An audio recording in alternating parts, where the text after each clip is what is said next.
large extent, we're here because of a bet among companies that if they kept hiring, their bottom lines would keep growing. But they didn't. You're fired. You're fired.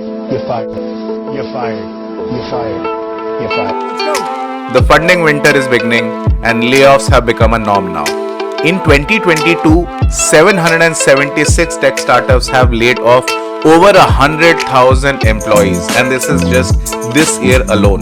There is even a live tracker website where you can check out the live count of startup layoffs. But did you know that 30% of all layoffs happening in India have been from the edtech companies, and 80% of the layoffs are happening in companies which have raised Series A and above. In this video, we try and analyze the trends of the layoffs and why it is happening, and more importantly, what measures should you take to minimize the risks in this season of layoffs. This is the Builders Club Deep Dive.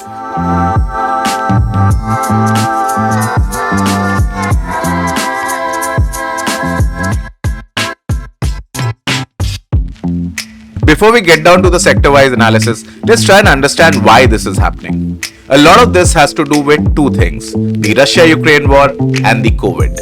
Let me explain. We all know what is happening in Ukraine and the economic war that is being played out on a geopolitical level.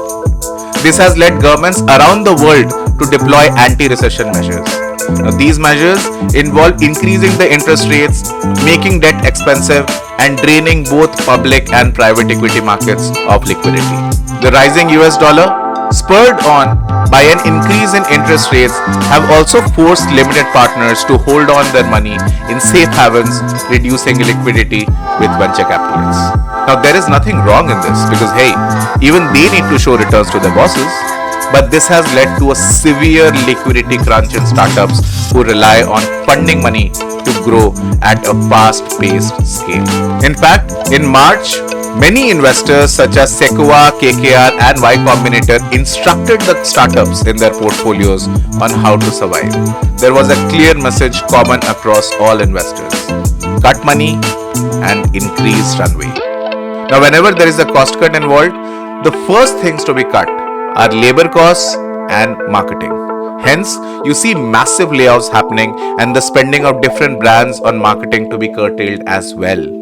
Now, this brings us to the second point of discussion: the role of COVID. Over the last 2 years, especially in the pandemic, you were able to get talent from all across the globe working remotely. And at this point, some things in tech have not grown as much as one would have thought they had grown. The tech companies ballooned to oversized valuations during the COVID period. As people sat at home getting everything in their house, this led a lot of companies chancing on an opportunity to grow inorganically and get funded rates to a time where people are not stuck at home glued to the devices. This, coupled with the recession and the lowering of liquidity in the ecosystem, has led companies to focus on profitability rather than growth.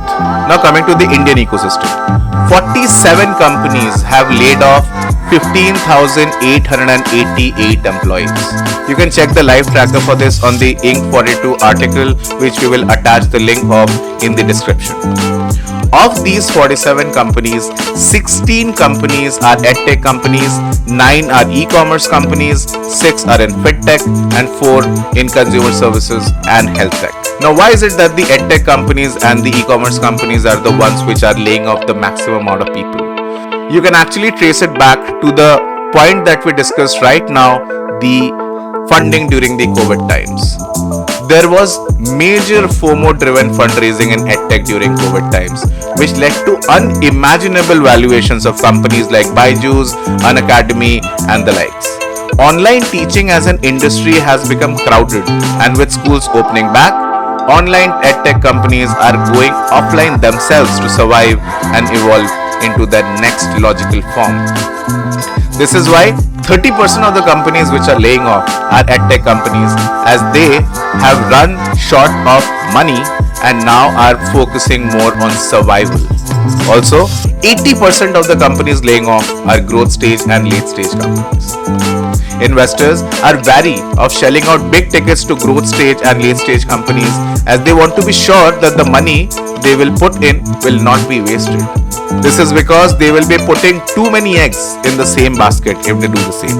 That is why 37 out of 47 companies are Series A plus, which are looking for big ticket funds instead of the smaller sums which are required to fund early stage startups. We are actually in a time where early stage startups seem to be a better bet to be employed in rather than the late stage and growth stage startups. Now, in case you are also one of those who has fallen victims to the games being played by the gods above, there are a few things that you should do. Do not blame yourself on your fate. We usually end up doing this a lot. What you should do is join conversations in places like Twitter or communities like the Builders Club and find out companies which are hiring. You will find a lot of people who will help you to get in touch with the right companies who are still hiring and help you get back on your foot. Also, what you should start doing is start working on side projects. Being relied on just one source of revenue is where the maximum risk lies. This might be a wake-up call for a lot of people who will realize that instead of depending on one company, you should actually start working for yourself. Please leave your thoughts in the comment section below about what is happening around you in terms of the layoffs, and is your company also laying off people? Also, please like, share and subscribe if you like the content that we create, and hope this video was helpful. We'll see you guys again next time.